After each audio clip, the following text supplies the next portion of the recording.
மற்றொரு அண்மை செய்தியை பார்த்துக் கொண்டிருக்கிறோம். அற்ப காரணங்களுக்காக போராடாதீர்கள் என நீதிமன்றம் தெரிவித்திருக்கிறது. அடிக்கடி பணி புறக்கணிப்பில் ஈடுபடும் நெல்லை மாவட்ட வழக்கறிஞர்கள் மீது நடவடிக்கை கோரி வழக்கானது தொடரப்பட்டிருப்பதான அண்மை தகவல் வெளியாகியிருக்கிறது.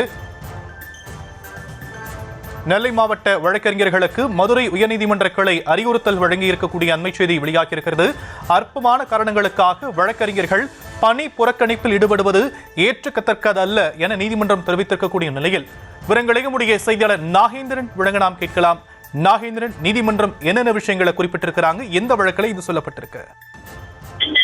வணக்கம் சியாம். நெல்லையைச் சேர்ந்த வழக்கறிஞர் ஜிம் என்பவர் உயர்நீதிமன்ற மதுரை அமர்வில் மனு ஒன்றினை தாக்கல் செய்திருக்கிறார். நான் திருநெல்வேலி மாவட்ட ஒருங்கிணைந்த நீதிமன்ற வழக்கறிஞராக தொழில் செய்து வருகின்றேன். நீதிமன்றத்தில் வழக்கறிஞர்களுக்காக வழக்கறிஞர் சங்கம் செயல்பட்டு வருகிறது. வழக்கறிஞர் சங்கத்தின் செயலாளர், தலைவர்கள் மிகவும் செல்வாக்கு மிக்க நபர்களாக இருந்து வருகின்றனர். மேலும் சங்கம் சார்பாக மேற்கொள்ளப்படும் பெரும்பாலான நீதிமன்ற புறக்கணிப்பு சட்டத்திற்கு புறம்பானது. சிலர் நீதிமன்றத்தை காவல்துறையும் மிரட்டும் நோக்கில் இதுபோன்ற பணி புறக்கணிப்பில் ஈடுபடுகின்றனர். வழக்கறிஞர்கள் சிலர் காவல் நிலையங்களில் கட்ட பஞ்சாயத்து போன்ற நடவடிக்கையில் ஈடுபடும் போது நடவடிக்கைகளுக்கு உள்ளாகின்றனர். அவர்களுக்கு ஆதரவாக பணி புறக்கணிப்பில் ஈடுபடுகின்றனர். இது போன்ற 90% நீதிமன்ற புறக்கணிப்புகள் நியாயமற்றதாகவே உள்ளது. மேலும் உச்சநீதிமன்றம் இது போன்ற சட்டவிரோத பணி புறக்கணிப்புகளுக்கு கடும் கண்டனங்களை பதிவு செய்துள்ளது.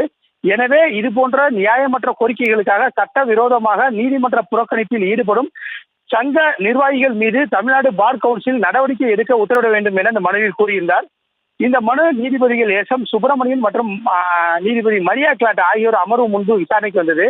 விசாரணை செய்த நீதிபதிகள் பிறப்பித்த உத்தரவில் வழக்கறிஞர்கள் நீதிமன்ற புறக்கணிப்பில் ஈடுபடுவது குறித்து ஏற்கனவே உச்சநீதிமன்றம் பல்வேறு கண்டனங்களை பதிவு செய்துள்ளது.